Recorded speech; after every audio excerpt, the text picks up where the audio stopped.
right, we're in Matthew chapter 20 this morning, the last little paragraph there about two blind men receiving their sight. Let's just get a picture of where we are in the scheme of things. Jesus has sort of finished his ministry up in his hometown area around the Sea of Galilee. Nazareth was his hometown.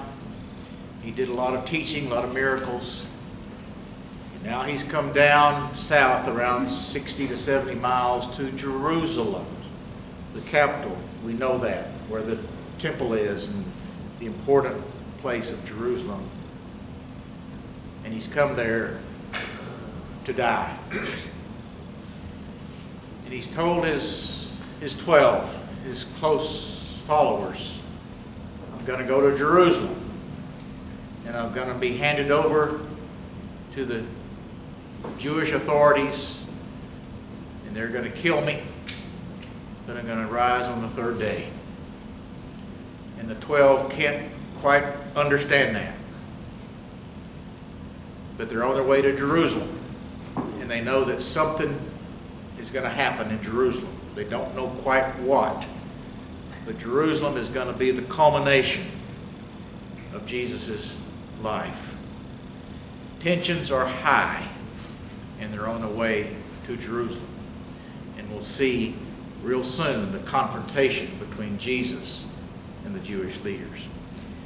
But as they're traveling down to Jerusalem, our story here is that two blind men receive their sight. And this is just something we need to read, and we'll go on.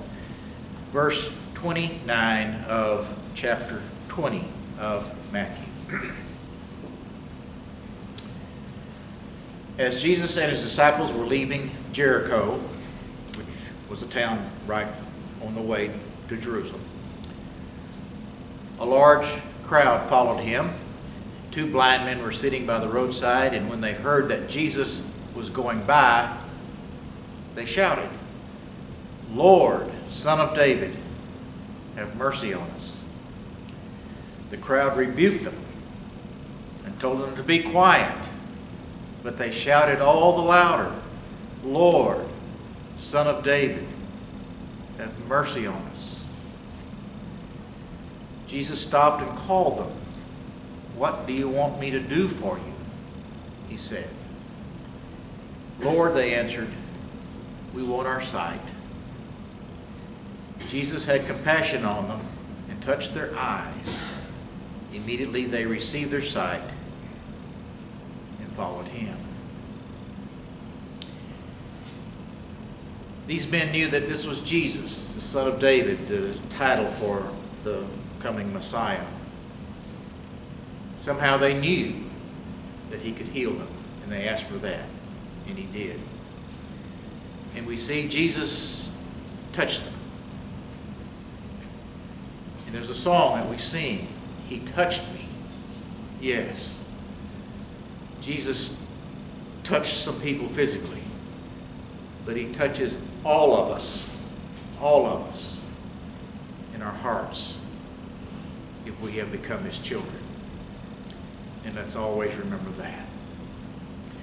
Now, Jesus, as we start verse 1 of chapter 21, they're approaching Jerusalem, and things begin to get real serious here. Let's read the first 11 verses of chapter 21.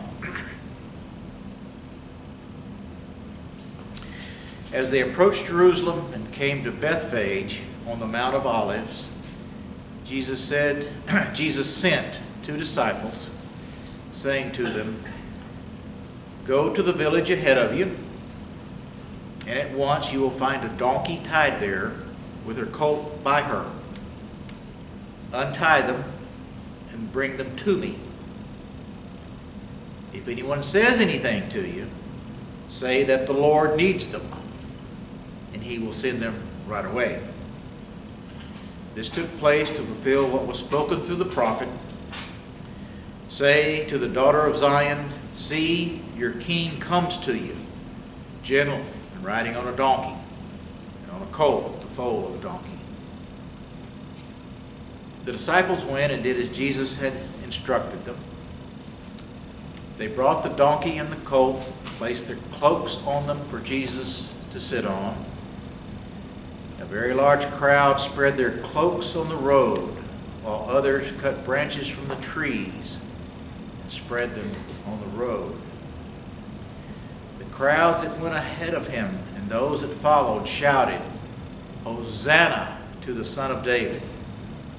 Blessed is he who comes in the name of the Lord. Hosanna in the highest heaven." When Jesus entered Jerusalem, the whole city was stirred and asked, "Who is this?" The crowds answered, "This is Jesus, the prophet from Nazareth in Galilee."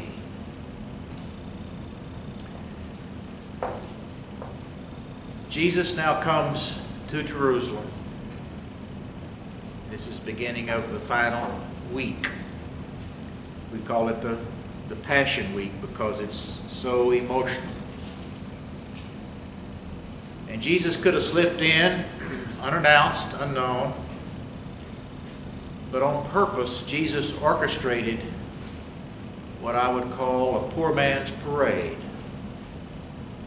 as he entered Jerusalem in what we term the triumphal entry of Jesus to Jerusalem. And this little exercise here is a caricature of the great mighty warriors and kings that had preceded Jesus to come into Jerusalem as victors from war on a white horse with swords and spears, shields, and armies, and everybody laying their coats down, their cloaks, and as we would say, giving them the red carpet to come in on.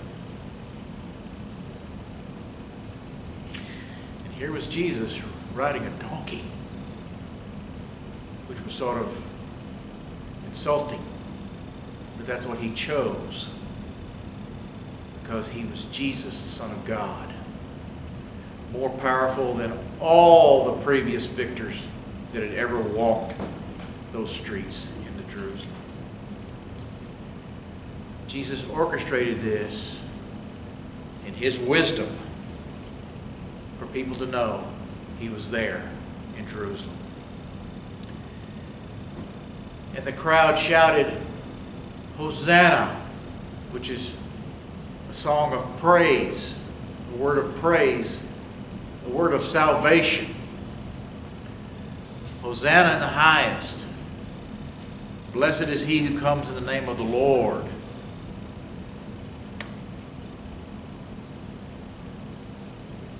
They rejoiced that Jesus came.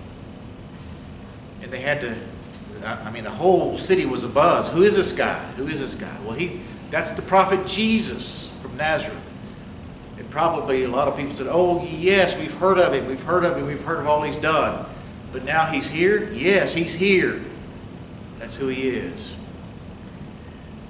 Now, what's interesting is that Jesus and the disciples went to Jerusalem, first of all, to take Passover, this most important Jewish feast that they did every year, Passover, remembering of the exodus of Egyptian slavery of the Jews. Now, they remembered that through Passover.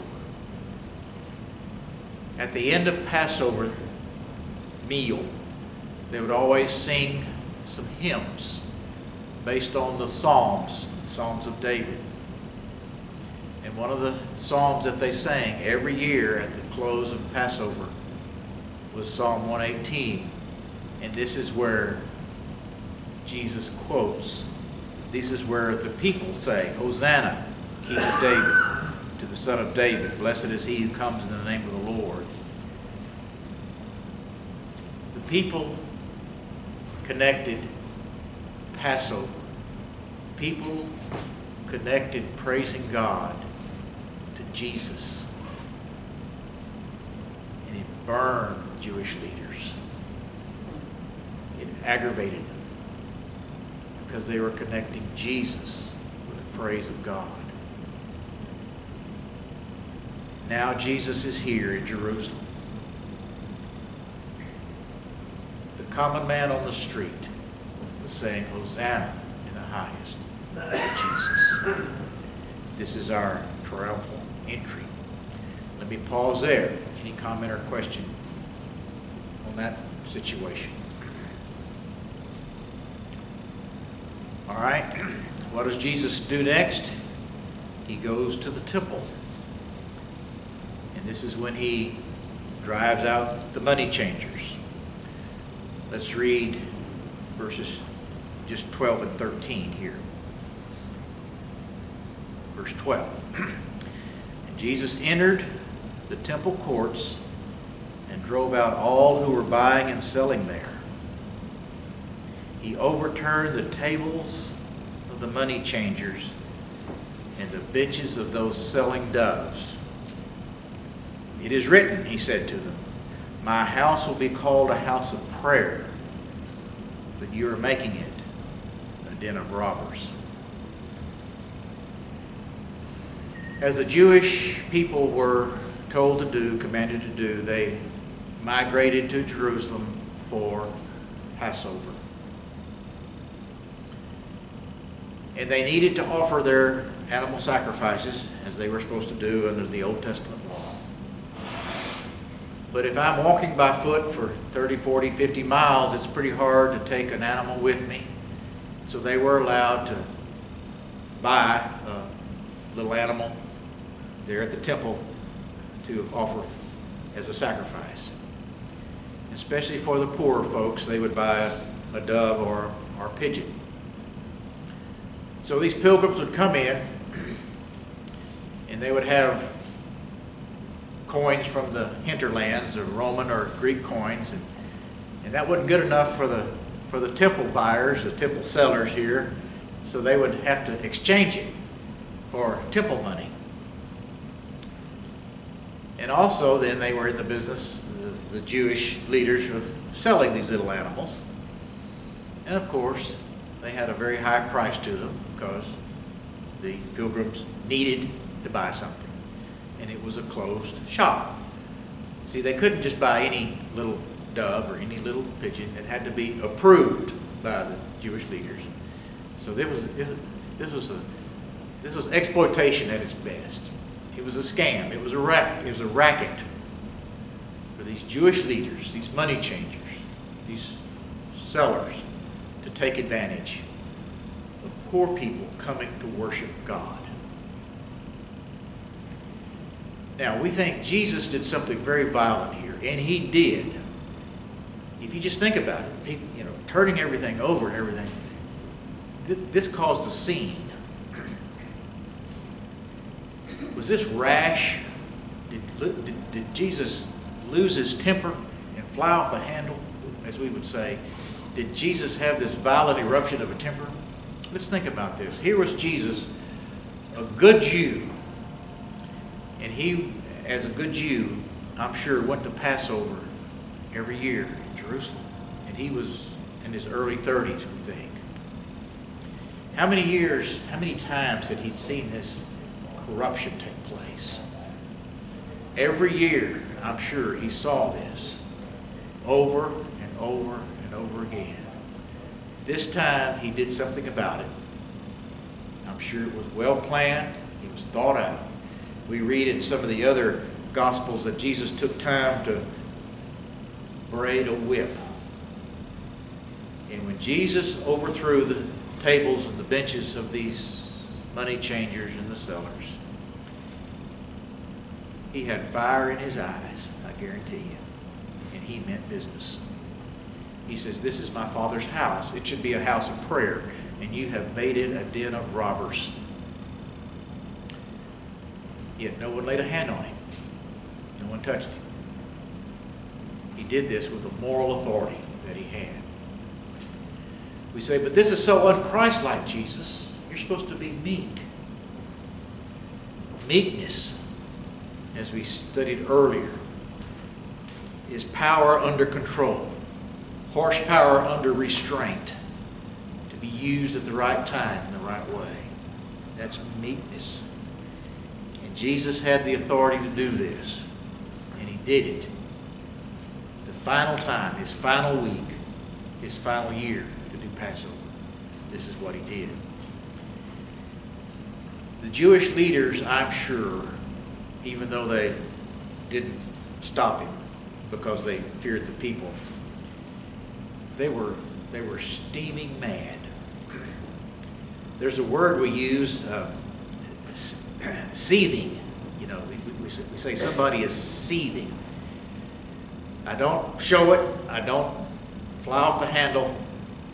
I don't have any facial expression, but I'm just steaming mad, just steaming.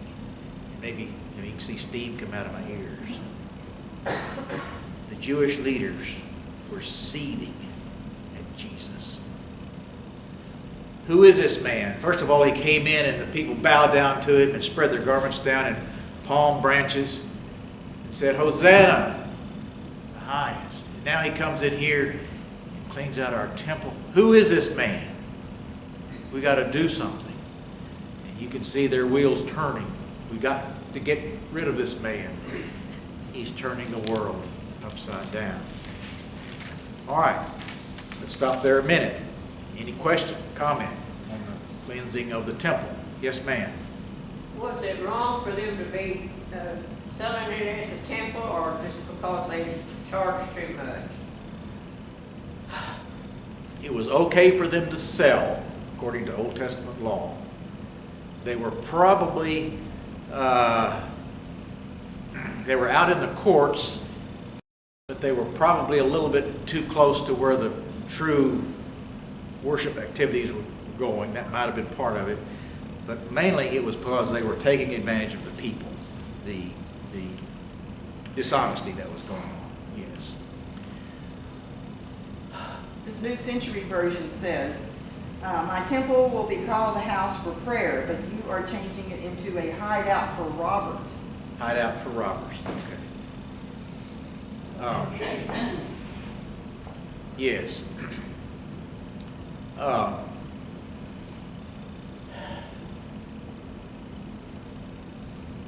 We know that worshiping God is from the heart, and there has to be some kind of physical arrangement for that. You know, we have a place here, but we try not to focus on this stuff. We focus on Jesus when it comes time for worship. In the Old Testament way, they had it a little harder because they were even more physical than we are. They had to have their little animals for sacrifice, and they had to do this and that. And so it was harder for them to shed those thoughts and think about God. So I would say that the commerce aspect had to happen in this situation. But it was the dominant, evidently a very dominant part of the temple activities. It should have been on the side. Just get your animal. The animal's important. You go worship. But instead, these sellers, I think, were front and center with their hawking their wares, as we would say, maybe. Yes, sir, Dr. Mack. Yeah, and remember that people came from a long way off. Yes. And they didn't have their animals, so they had a captive audience. They were probably cheating them on the price. Yes, exactly. Cheating them on the price. That's right. Can you imagine the backbone that Jesus had to do this? God's plan, God's timeline, the final week. Okay. All right. When we read in Acts, for all the people that were gathered there in Jerusalem, they were from all over. I mean, Yes. so there were thousands of people there. It's hard for me to believe this, but there are people that say that sometimes at Passover there could be 2.5 million people in Jerusalem. 2.5 million. That's just more than I can. Okay. All right. Verse 4. Yes, sir. There's a lesson here beyond religion. It is always wrong to cheat people and charge them when they're hurting. If somebody loses their house in a hurricane, and you come along to help and you frisk them, take more money than is necessary, that's wrong. Don't ever cheat people in a way that will hurt them. The price of paying a drought. We do not take advantage of people to cheat them, especially under duress. When the tornadoes come and the roofers drive up in a truck and say, give me $500 and I'll fix your roof next week, and they never show up. This is, I don't know why, but this brings out the worst in people.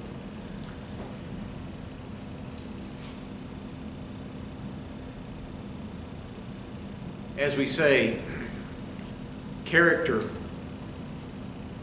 a lot of times is shown in different ways.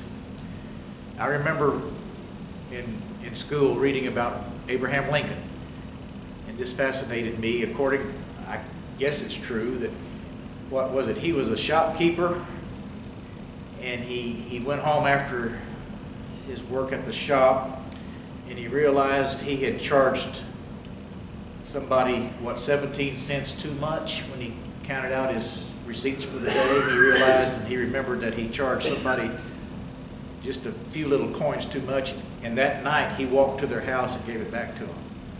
Now that was it may be a myth, but that's sort of what I remember about Abraham Lincoln. But that's integrity. That's good. That's good, yes. I think we saw that during the pandemic, people charging too much for different things. Yes, yes. We charge more than we need to because we can, and that's not good. Yes, ma'am. Did you have a comment? I do have a point. Okay. The Father's house is a house of prayer. It's the Gentile worship. Yes. And we're focusing a lot on the money aspect of the business, and that's appropriate. But I think Jesus is primarily concerned that the Gentiles are pushed out of a place to worship. And in Passover, there's lots of Gentiles that are worshiping God-fearing people. Okay. And so I think that's a good thing to point out, that he wants it to be a house of prayer even in the Gentile court. I think that's part of his real serious aggravation. Yes. All right. Good point. There was a court here called the Court of the Gentiles, where the Gentiles could come up close to the temple area and worship as they could in that opportunity. And this is where the money changers were. Yes. Okay. Yes, ma'am. And Dr. May, you had another one? I want to go back a little bit. The touch. We as human beings gather information from our environment through our vision, through our hearing, and through our touch. We don't think much of touch, but guys can they got several coins in their pocket. They can stick their hand in their pocket and pull a quarter out or pull a dime out because you know what to do.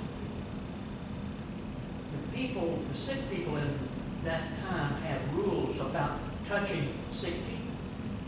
Some of these people that Jesus touched hadn't been touched in years, Yes. but he put that aside and he touched them. You know, in this day of technology, you can see, or you can get a text or an email, but you know, when you're talking hand to hand, you look at the facial expression. They may say yes, but you can look them in the eye and know they really need no. You can tell by the hand. My dad was a banker. He used to say he could tell more about a guy from a handshake than he could about anything he ever said. So touch is important. We often push it aside.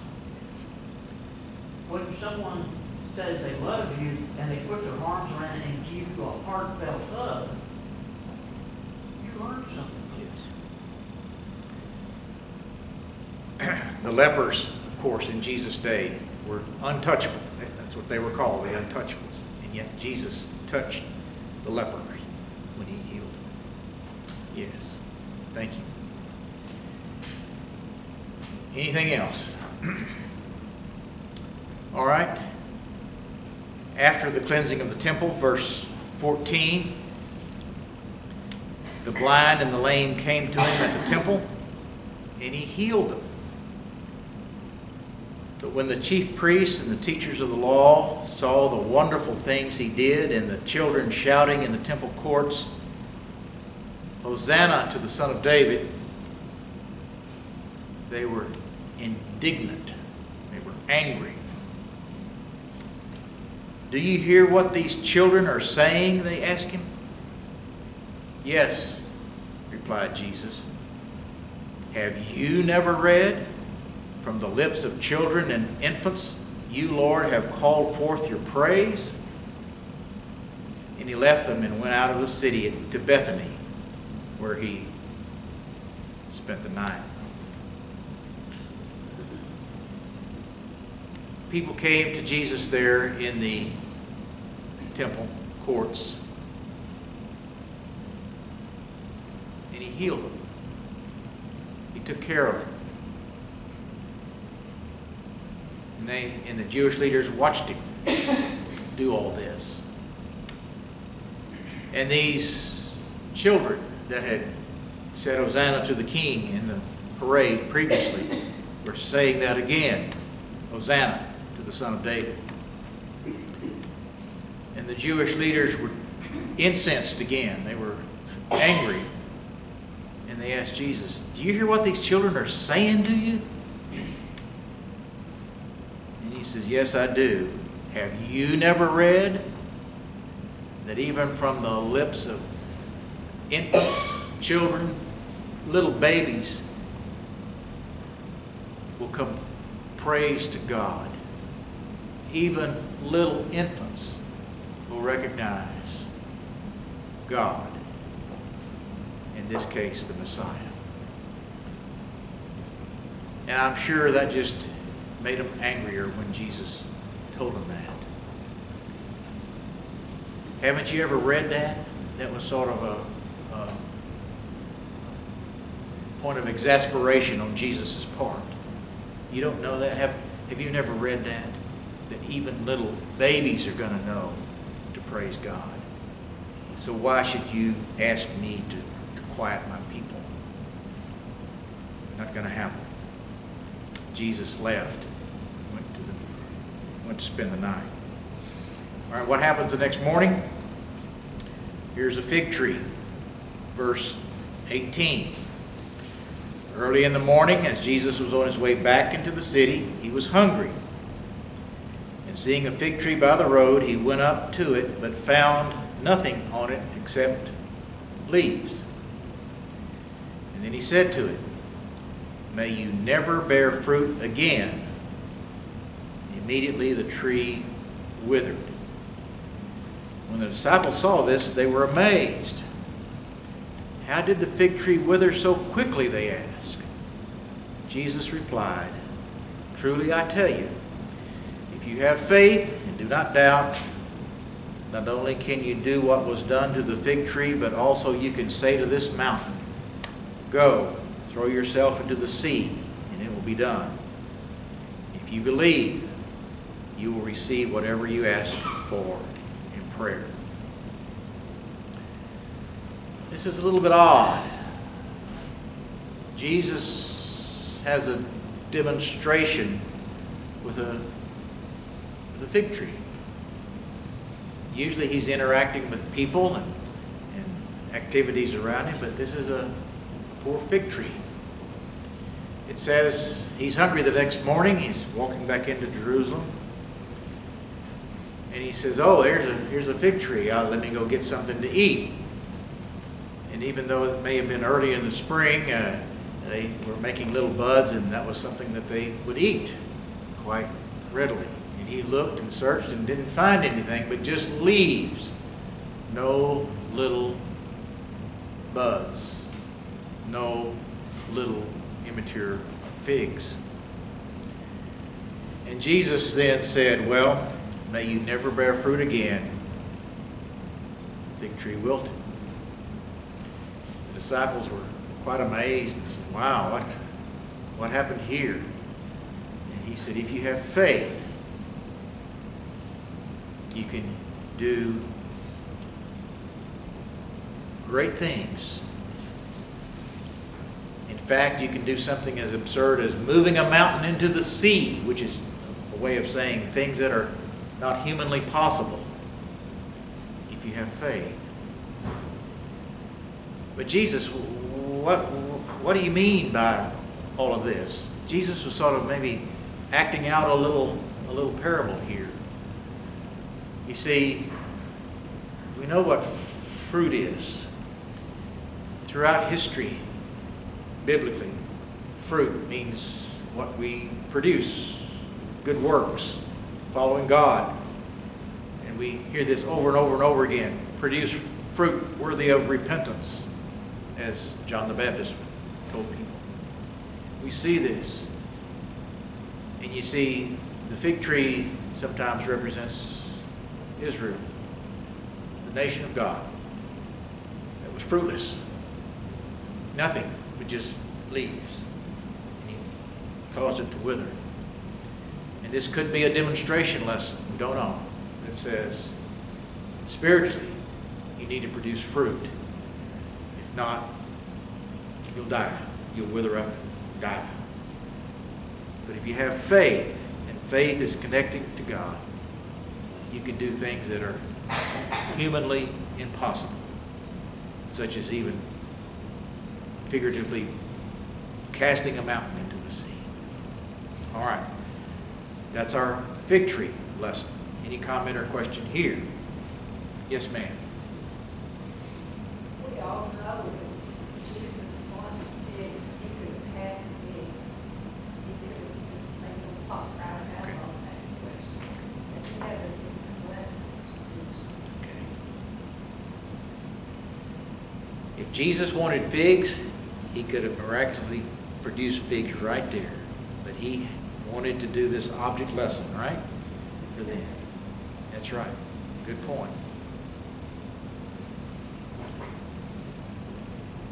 Jesus told Satan, when Satan was tempting Jesus, if I needed bread, I could make bread out of these stones.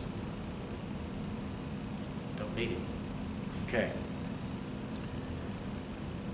We'll continue on. The authority of Jesus now is questioned. Verse 23. And Jesus entered the temple courts, and while he was teaching, the chief priests and the elders of the people came to him. By what authority are you doing these things? They asked. And who gave you this authority? Jesus replied, I will also ask you one question. If you answer me, I'll tell you by what authority I'm doing these things. John's baptism, where did it come from? Was it from heaven or of human origin?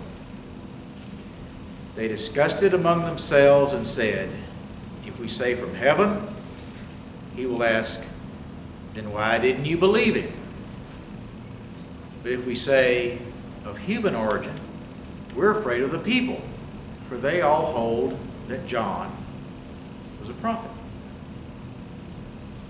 So they answered Jesus, we don't know. Then he said, neither will I tell you by what authority I am doing these things. All right, let's look at this. Here's Jesus in the temple courts, and he's teaching and probably healing and all this stuff. And the Jewish leaders come up to him and say, who gave you the right to do this? By what authority are you doing these things? And these things were, number one, cleansing of the temple. Number two, healing. Number three, teaching. Who do you think you are? By what right, by what authority do you do these? And from a earthly point of view, Jesus did not have the credentials that they were looking for, because Jesus had not been to rabbi school to learn all the Jewish law as a good rabbi should. Jesus had not sat at the feet of some great prophet as a young man, an older prophet teaching the younger prophets. Jesus had not done that. And Jesus had not been certified or approved by any authority of the Jewish leaders there. The only authority that Jesus had was that he was God's Son. God had commissioned him. This is my beloved Son in whom I am well pleased. That was Jesus' commission. And of course, that trumped everything. But if Jesus told that to the Jewish leaders, they'd laugh at him. They wouldn't believe him. They'd make fun of him. And they wouldn't accept it. So Jesus was sort of in a box, because no matter what he said, it wasn't going to be the right answer. The question that they asked Jesus did not have a right answer that Jesus could respond to.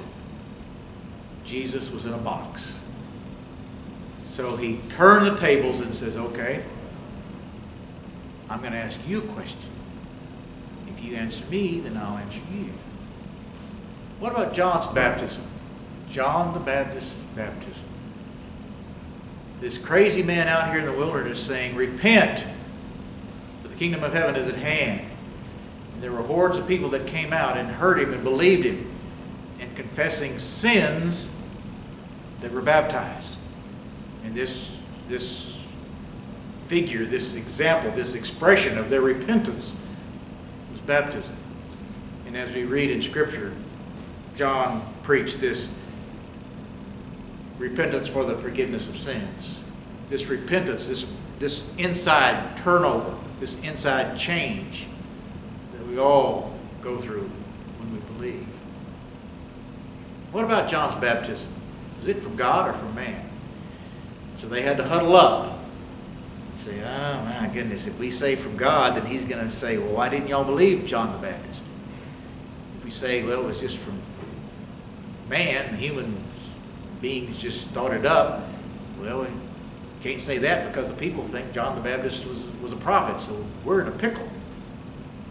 So they sort of passed the buck and said, Jesus, we don't know. Well, they really knew, but they revealed their hand to Jesus. And he says, fair enough, since you don't answer me, I won't answer you. End of discussion, as we would say. They really knew that John had something going.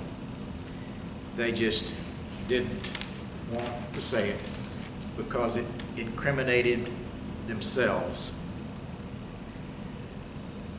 It showed their weakness. If they couldn't assess John the Baptist, how were they credible to assess Jesus? And that's the point. They couldn't. They were weak. Jesus called their bluff, as we would say. Jesus said, show me. You answered my question. Can you? They couldn't. He called their bluff and he won. In a discussion, he says, neither will I tell you by what authority I do these things. And they went on. Now, can you just see the Jewish leaders, again, seething,